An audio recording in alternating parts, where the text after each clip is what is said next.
Right now, if the sky suddenly went dark in the middle of the day, you would barely feel afraid at all. You would check your phone. A quick search, a headline, an explanation arriving in seconds. It is just an eclipse. It will pass.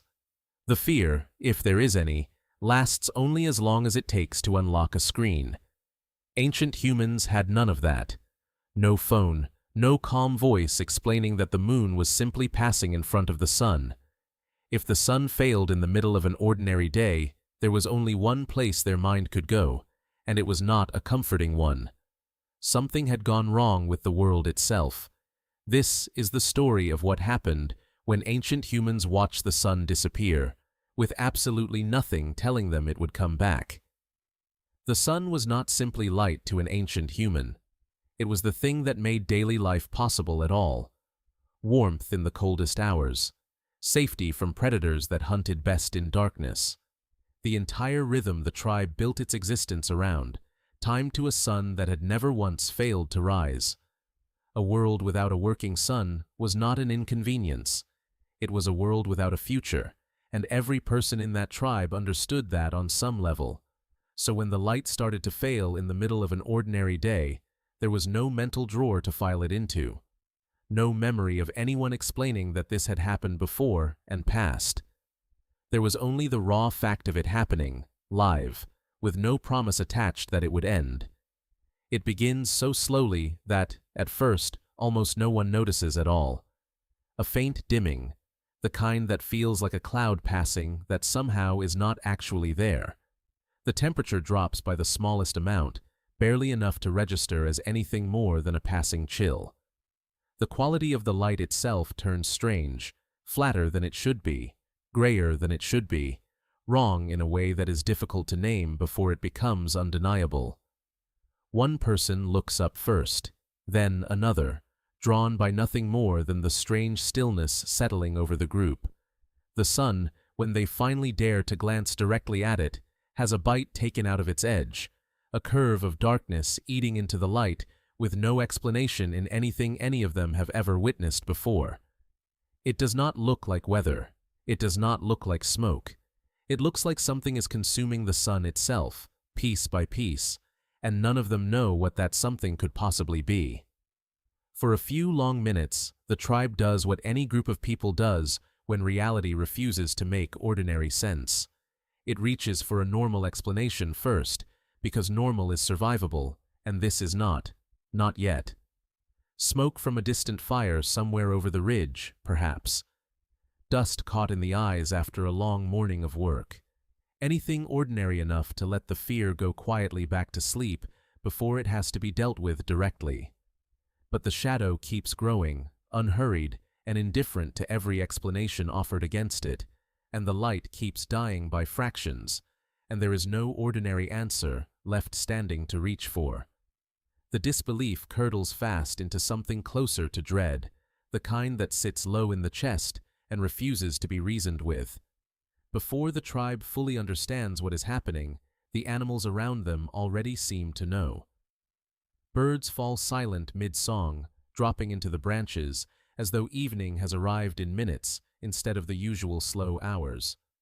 Insects that call only at dusk begin their sound in the middle of the day.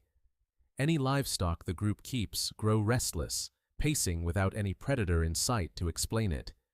This is one of the most unsettling parts of the entire event, watching every living creature nearby behave as though the day is ending while the sun still sits above the horizon. By now, there is no pretending left available to anyone.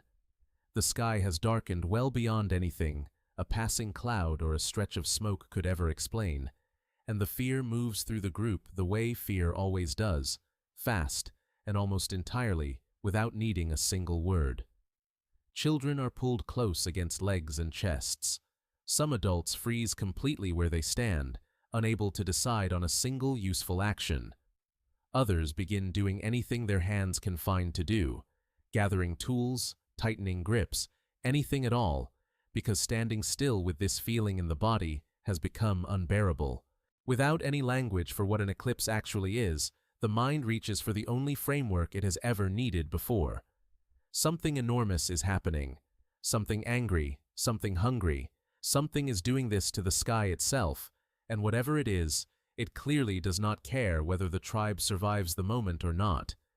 Every group has someone who reaches first for meaning when the rest have nothing left to reach for.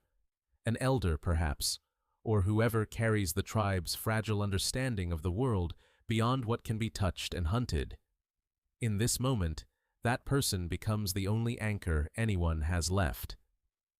An explanation built entirely out of fear and guesswork is easier for a frightened mind to survive than no explanation at all.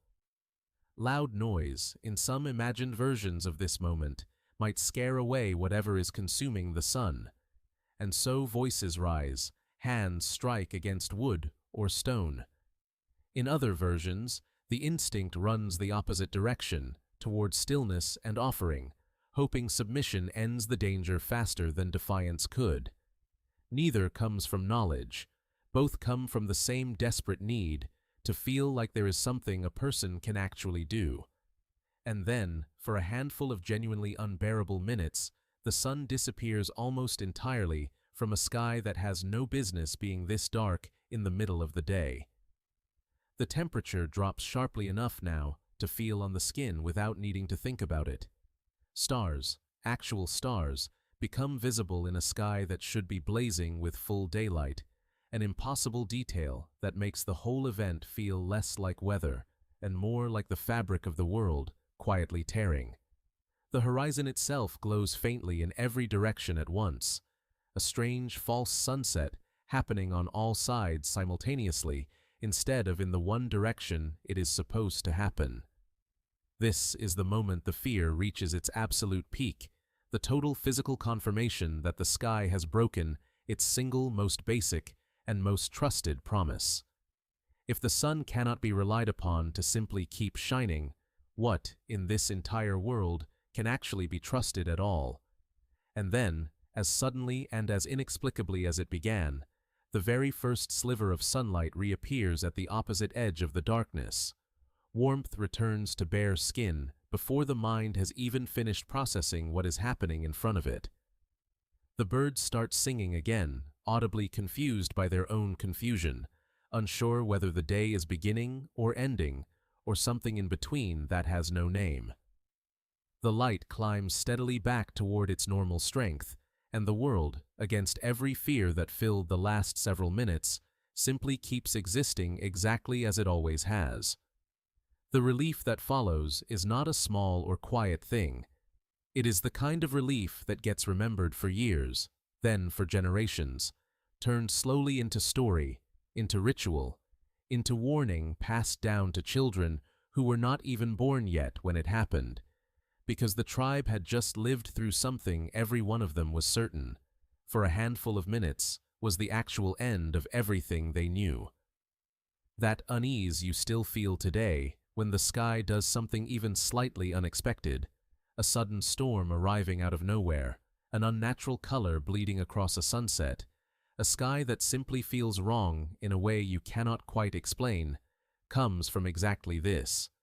It is an old, old instinct, built long before anyone had a word for Eclipse, and it has never fully gone away.